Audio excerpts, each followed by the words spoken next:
Namaskar and once more welcome to the channel, The Sanatan Messenger. We all have heard of the name Radha in a number of stories related to Lord Krishna. Some of us also heard from some people that Radha was the lover of Krishna, though there is a huge difference between love and eternal love. There was no physical relationship between Lord Krishna and Radha Rani.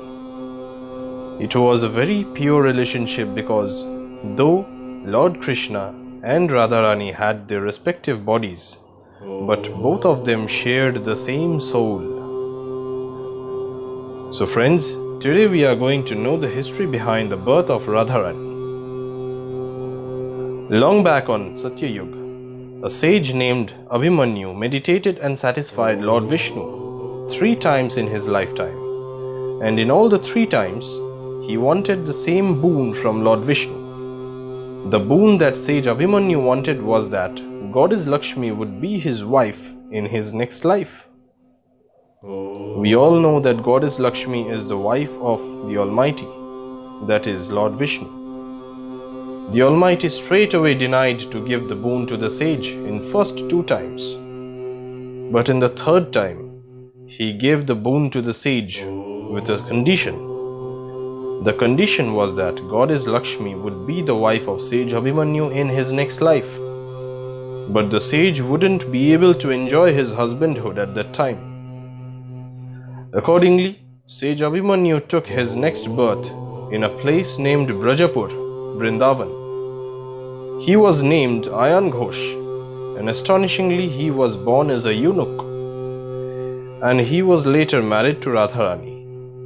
So Radha Rani, who shared the same soul with Lord Krishna, that is the 8th incarnation of Lord Vishnu, was none other than Goddess Lakshmi herself.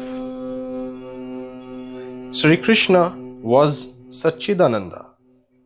I repeat, Sri Krishna was Satchidananda.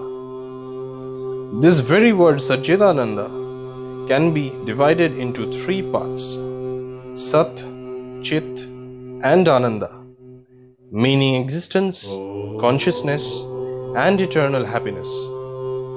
If the first 2 divisions, that is existence and consciousness, belonged to Sri Krishna, the last division, that is eternal happiness, belonged to Radha Rani. Well, the birth of Radha Rani is associated with another story, which is as follows. Surya Dev, that is the sun god, once started to meditate to satisfy Lord Vishnu. So for a few days, no sunlight fell on Earth and other planets. Life was becoming impossible, and Mother Nature was in a big trouble. Without the source of light, that is sun god.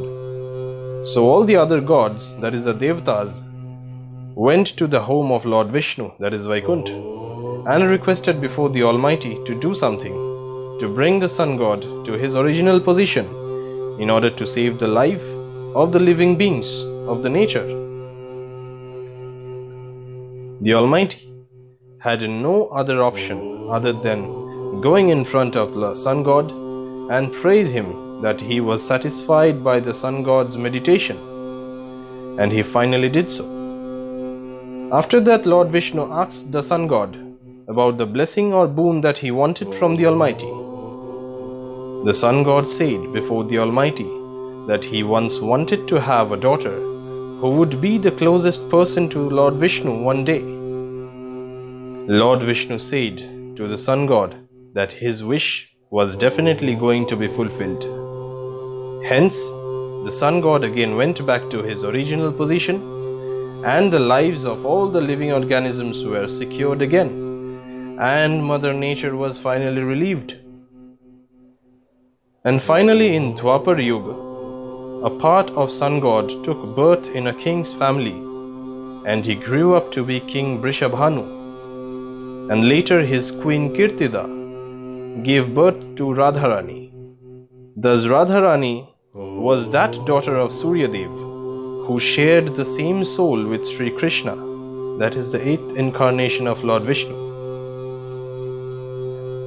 I hope you all have enjoyed the history behind the birth of Radha Rani. We will meet again to know about more stories and facts of the most ancient religion, that is the Sanatan religion, on this particular channel, that is Sanatan Messenger. And please do not forget to like, share and subscribe this channel. See you all again. Namaskar.